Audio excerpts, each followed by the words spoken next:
We review estate plans each and every week, and about a third of the time, we find a mistake that could cost a family thousands of dollars, sometimes tens of thousands of dollars, and occasionally hundreds of thousands of dollars. This video is for educational purposes only. Always consult professionals before making legal, tax, and investment decisions. Here's the thing. Most of the mistakes aren't complicated. They're not obscure legal technicalities. They're just simple oversights that nobody caught because nobody was looking. Today, we're going to walk through the most common estate planning mistakes we see, not the rare ones, the ones that show up over and over again in families just like yours. If any of these sound familiar, now you'll know exactly what to fix. Let's start with the obvious one. No plan at all. No estate planning documents. If you don't have estate planning documents, it's no problem. You have a plan. It's just the government's plan. It's called intestacy. And I promise you, it's not the plan that you would have chosen. But here's the one that surprises people. Having a plan that's 15 years old might be as bad as having no plan at all. We see documents all the time from 2008, 2010, and people think, well, I did these, my estate plan, it's done. But laws change, life changes, power of attorney statutes get updated, living will retirement requirements evolve. What was valid 15 years ago might create problems today. Here's a practical example. Banks absolutely hate old power of attorney documents. Well, they hate power of attorney documents anyway. They look for reasons to reject them. If you show up with a power of attorney from 2009, they're likely going to push back. If you have one from last year, likely much smoother. Right. And if you think about the bank situation, they've got a legitimate case because the elder fraud is rampant, and so they have to be very, very careful. The rule of thumb, review your documents at least every 3 to 5 years, preferably 3, not necessarily to change them, but make sure they say exactly what you want them to say and that they'll work exactly how you want them to work. So here's mistake number 2, unfunded trusts. A trust is just a legal document. Think of it as a safe deposit box with instructions for what happens to whatever's in there. Here's the problem. People tend not to fund the trust. And what that means is they don't re-register their assets. It's not easy. No. Over time. Well, and there's usually a lot of different accounts. Their home, their bank accounts, their investment accounts, all have to be re-registered in the name account of the you trust. just inherited. The account you just inherited.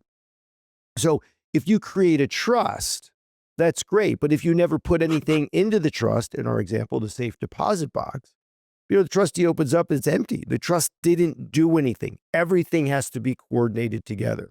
We see this all the time. Someone pays an attorney to create a beautiful trust document. The attorney delivers it and then moves on to the next client. And nobody transfers the assets into the trust. Yeah, it could be the house that's still in your personal names, a brokerage account that's still titled to you individually. The trust exists on paper, but it doesn't own anything. We have to have the ownership change from you to the trust, which is you putting the assets into the safe deposit box in our example. And then what happens? The family still has to go through probate, the exact thing the trust was supposed to avoid. Or someone opens, like Sam said, a new account after the trust was created, or they inherit an account, or whatever it may be, and they forget to title it properly. Remember, title of your accounts is what drives the ownership aspects of it. So it could be the same result. One account outside the trust can undo years of planning. The next one might be the most common mistake we see, and it's the one that causes the most damage. Misaligned or outdated beneficiary designations. Here's a common misconception, something people don't realize. Your beneficiary designations override or supersede what's in your will. So it doesn't matter what your will says. If your IRA or 401k beneficiary says your ex-spouse gets the money, your ex-spouse gets the money no matter what your will says. We've seen it happen. Someone gets divorced, updates their will, feels really good about it, but they never change the beneficiary in their 401k. When they pass away, the ex-spouse inherits everything. The current spouse and kids don't get anything. And not because anybody planned it that way, but because a form got overlooked. So if you're starting to wonder whether your own documents have gaps like this, you're asking the right questions. Consider subscribing. We cover the stuff that most advisors don't talk about until it's too late. Let's give you a real example of how this plays out. Husband and wife. The wife is in memory care, skilled nursing, major expenses. For Medicaid planning, the husband needs to disinherit the wife so that assets pass on to the kids, not to the government through Medicaid. He updates his will. He updates most of his accounts. But there's one old account, let's say $300,000, where the beneficiary still names the wife. And then the husband dies unexpectedly. That $300,000 goes to the wife. And then it's subject to Medicaid charges. So essentially it goes right to the government. It goes right to nothing. It what most people would often say goes to the nursing home. A $300,000 mistake, not because of bad intentions, because of one form that got missed. So when new clients come to us, we review every beneficiary designation, and I estimate, maybe a third of the time we find something that needs to be changed. Think about that. 1 out of 3 cases has an error or something that could be upgraded to better the situation of the client. Here's another gap we see constantly. People have a will, but they don't have a power of attorney, nor do they have a healthcare directive, and they have no living will. Think about this.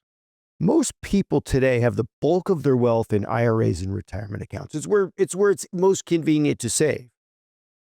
That money passes by beneficiary designation, not by will. Or we should say you have the option to have it pass by beneficiary designation if you so note. If not, then it would go through your will. So the will, as we look at the estate planning, might be the least important document of all your planning documents. But the power of attorney? That's what lets someone manage your finances if you're incapacitated. The healthcare directive? That's what tells doctors what you want if you can't speak for yourself. Yeah, these documents matter while you're alive. The will only matters once you're gone. And here's another piece. It's not enough to have the documents. The right people need to know where they are. So if your son is your agent under your power of attorney, but he doesn't have a copy of the document or doesn't know where it is, it doesn't help him when he needs it. Yeah. The next one might be the biggest mistake of all. And it's not about documents. It's about coordination. Here's what we see. Most people would have an attorney, or they may not have a relationship with an attorney, but they would have somebody that they went to as their attorney. They have a CPA. They have a financial advisor.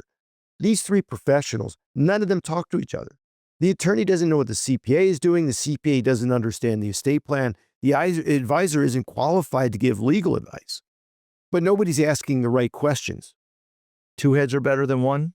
3 heads are better than 2. But only if they're actually communicating. When everyone's working in isolation, things fall through the cracks. The trust doesn't get funded. The beneficiary designations don't match the will. The tax strategy conflicts with the estate plan. That's why the personal CFO really matters. Someone needs to be the quarterback, coordinating the attorney, the CPA, the insurance professional, making sure all the pieces fit together. Here's what all these mistakes have in common. They aren't complicated. They aren't exotic. They're simple oversights that can compound into what really major problems. An outdated document that gets rejected, a trust that was never funded, beneficiary form that names the wrong person, power of attorney that nobody can find. Any of these can cost a family tens of thousands or even hundreds of thousands of dollars, not to mention the stress, the delays, and potential family conflict is another issue to think about. And here's the frustrating part. They're all fixable. They're all preventable if someone is paying attention. So here's the question. How do you know if any of this applies to you? The honest answer is, if you're wondering whether it applies, it probably does, because somewhere there's probably a gap. Maybe it's a document that hasn't been reviewed in a decade. Maybe it's a beneficiary designation you forgot about. Maybe it's professionals you've never been in the same room together. Yeah, the good news is, as Sam said, they're fixable. You just need someone to identify the issues, figure out what it is you want to accomplish, and then coordinate the fixes, and then make sure nothing falls through the cracks. That's the value of having a personal CFO within a virtual family office framework. Someone who's looking at all the pieces, not just one slice of it. Estate planning isn't a one-time event. It's not something you do once and you forget about it. Why? Well, laws change, life changes. Documents need to be reviewed, updated, and coordinated constantly. So the families who avoid these mistakes aren't necessarily smarter than everyone else. They just have someone paying attention. Now, if you're a blended family or a second marriage, there's a whole other layer of complexity that we'd even touch on today. We call it accidental disinheritance. Remember, there's competing interests between spouses and, say, stepchildren. Plans can fall apart based on who dies first. You can watch that video next. We'll walk through exactly how it happens and what you can do about it. So if you're looking at your own situation and saying, I need someone to review all of this, to check the documents, the beneficiaries, and the coordination, we'd be happy to talk. Just click the link below to schedule a conversation. Because at the end of the day, investing is the easy part. Making sure your estate plan actually works, that's the hard part.